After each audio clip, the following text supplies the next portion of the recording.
बहुत समय पहले की बात है। एक नगर में एक राजा थे। उनके 5 पुत्र थे। राजा पांचों पुत्रों से बहुत स्नेह करता था।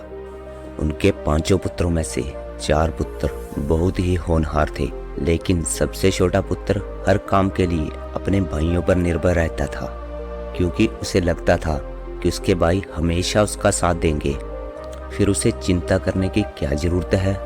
यही सोचकर वह दिन भर मस्ती करता रहता। लेकिन एक बार किसी युद्ध के दौरान राजा की मृत्यु हो गई। अब राज्य को संभालने का सारा भार उनके पांचों पुत्रों पर आ गया। लेकिन नियम के अनुसार जो सबसे बड़ा पुत्र था वही राजगद्दी पर बैठने योग्य था। तो राजा के सबसे बड़े पुत्र ने राज्य का पूरा भार संभाल लिया। उसने अपने तीनों भाइयों को अपने साथ रखा और उचित और योग्य पद उनको दे दिए। लेकिन उसने अपने छोटे भाई को किसी भी काम के लिए अपने साथ नहीं रखा और ना ही कोई योग्य पद दिया। ऐसे ही समय गुजरता रहा। चारों बड़े भाइयों ने राज्य का पूरा कारोबार अपने नियंत्रण में ले लिया। जो भी कार्य होता वह उन चारों की सहमति के साथ ही होता। लेकिन छोटे युवराज को कोई भी किसी कार्य के लिए नहीं पूछता था। यह सब देख छोटे युवराज को बहुत दुख होता। उसे लगता कि उसके भाई तो उससे किसी कार्य के लिए नहीं पूछते हैं और ना ही अपने साथ रखते हैं और ना ही कोई सलाह मांगते हैं। इस बात पर चर्चा करने के लिए एक बार वो अपने चारों भाइयों के पास जा पहुंचा। उसके भाई उस समय किसी विषय पर चर्चा कर रहे थे। वह सीधा अपने भाइयों के पास गया और बोला, भैया आप मुझे किसी भी चर्चा में शामिल क्यों नहीं करते हैं और ना ही आप मुझसे कोई मशवरा लेते हैं। छोटे भाई की बात सुनकर चारों बड़े भाई जोर जोर से हंसने लगे और छोटे भाई से बोले, तुम्हें आता ही क्या है जो हम तुमसे कोई सलाह लें? तुम कोई निर्णय लेने लायक हो क्या? तुम्हें तलवार पकड़ना तो आता नहीं है और हमारी बराबरी करना चाहते हो? तुम्हें कुछ नहीं आता, तुम हमारे काम के नहीं।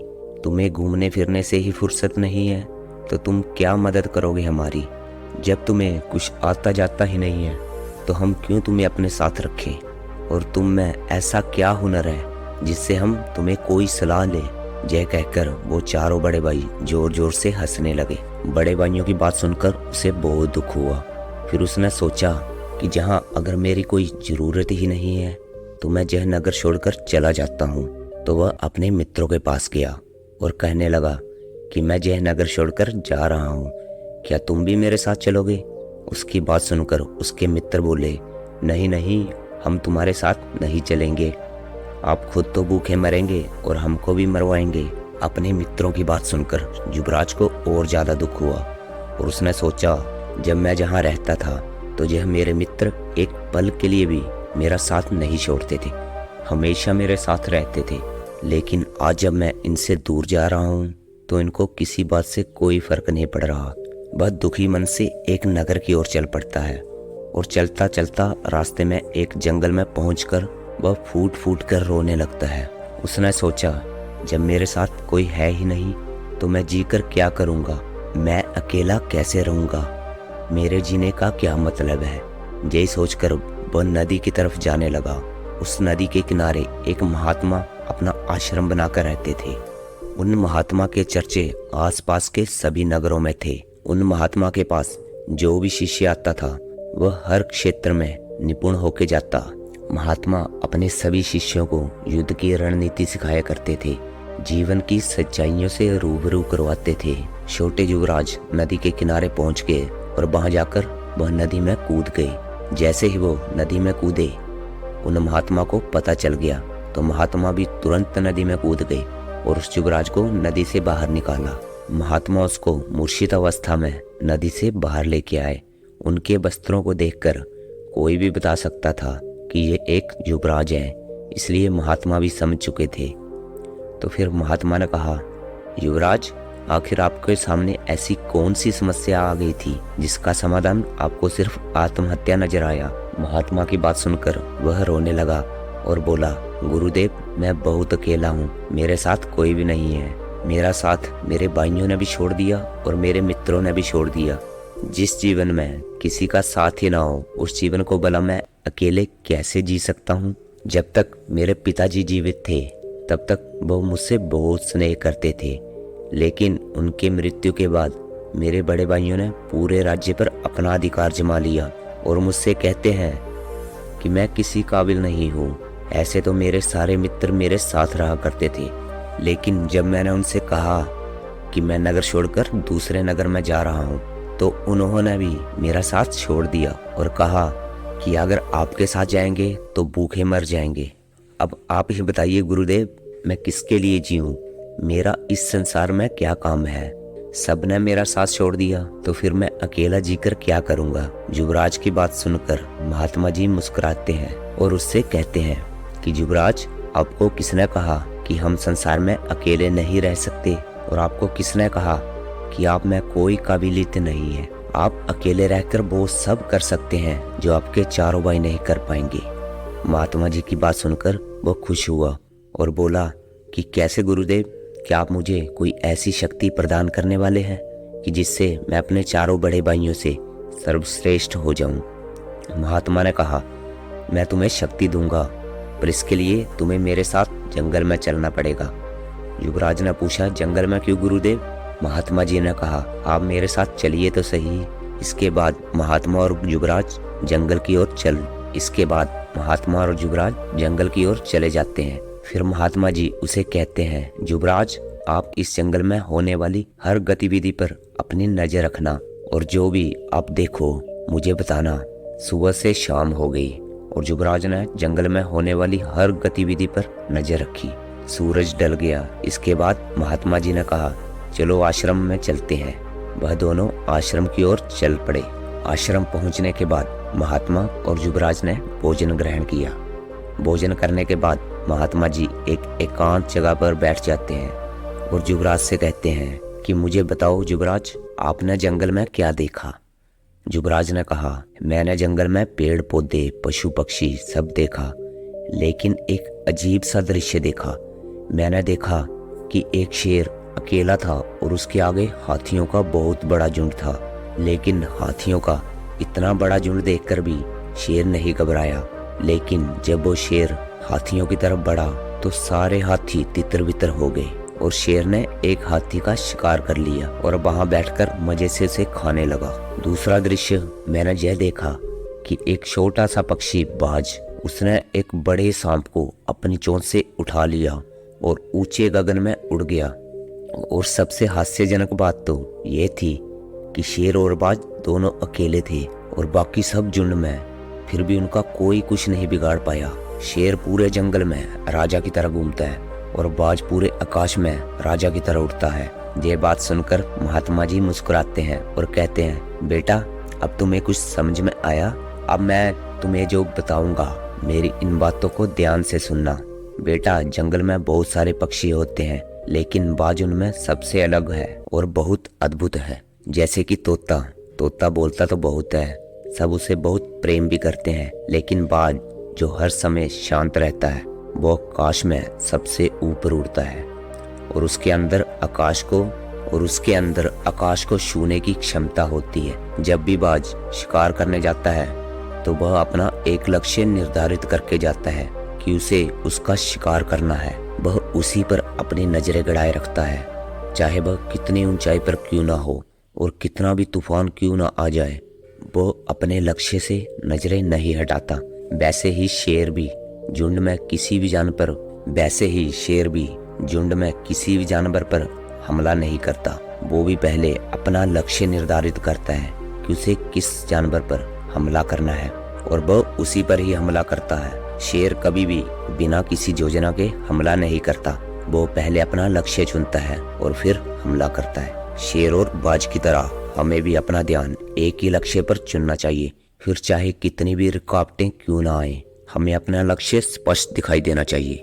10-20 लक्ष्यों के ऊपर अपनी ऊर्जा खत्म करने की जगह हमें एक ही लक्ष्य पर पूरी एकाग्रता के साथ ध्यान देना चाहिए।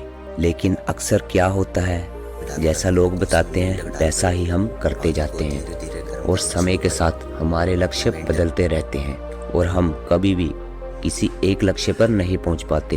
बाज कभी भी दूसरे पक्षियों के साथ नहीं उड़ता, वह अकेला आकाश में उड़ता रहता है और शेर भी झुंड में कभी नहीं घूमता, वो अकेला चलता है। हमें कभी भी छोटी सोच वाले लोगों के साथ नहीं रहना चाहिए। आखिर में हम वही बन जाते हैं जैसे वो होते हैं। इसलिए या तो बड़ी सोच वालों के साथ रहो या तो अकेले, क्योंकि जब हम अकेले रहते हैं तभी हम अपनी ताकत और अपनी कमजोरियों को जान पाते हैं। कमजोरियों को जानकर हम उन्हें दूर कर सकते हैं और अपनी ताकत का सही इस्तेमाल कर सकते हैं। लेकिन यह तभी संभव है जब हम अकेले रहेंगे। बाज हमेशा सीमाओं के ऊपर उड़ता है। जब तूफान आता है तो सब पक्षी अपने घोंसलों की तरफ भागते हैं, अपने आप को छुपाने का स्थान ढूंढते हैं। लेकिन बाज ऐसा नहीं करता। वह सीमाओं को तोड़कर बादलों से ऊपर उड़ने का प्रयास करता है और आखिर में बादलों के ऊपर उड़ जाता है और तब तक उड़ता रहता है जब तक कि तूफान शांत ना हो जाए। बाज अपनी सीमाओं को इसलिए तोड़ पाता है क्योंकि वो समस्याओं से घबराता नहीं है, उनसे डरता नहीं, भागता नहीं, बल्कि अपनी पूरी ताकत के साथ उनसे लड़ता है। जीवन में चाहे कितनी भी समस्याएं क्यों ना आ जाएं, हमें उनके साथ लड़ना चाहिए, ना कि उनसे डरकर भागना चाहिए। बाज कभी भी अपने घोंसले में घास के कोमल तिनके नहीं रखता और जो तिनके कोमल होते हैं उन्हें उठाकर घोंसले से बाहर फेंक देता है। इसलिए चाहे कितनी भी आरामदायक जिंदगी आपको मिली है, आपको अपने आराम को तोड़कर जिंदगी में मेहनत करनी चाहिए। हर दिन मुश्किलों से लड़ो, वह तुम्हें मजबूत बनाएंगी। एक शेर भी कभी हाथियों की तरह झुंड में रहना पसंद नहीं करता और ना ही वो किसी भेड़ की तरह झुंड में बिना सोचे समझे चलता है और ना ही कुत्तों की तरह भौंकता है। वह अकेला रहता है, या तो अपने परिवार वालों के साथ समय बिताता है, या तो वह बहुत गंभीर रहता है, जहाँ अपने आप में मगन रहता है। इसी तरह मनुष्य भी एकांत रहने का पालन करे और अकेलेपन से ना डरे तो वो भी बहुत कुछ कर सकता है।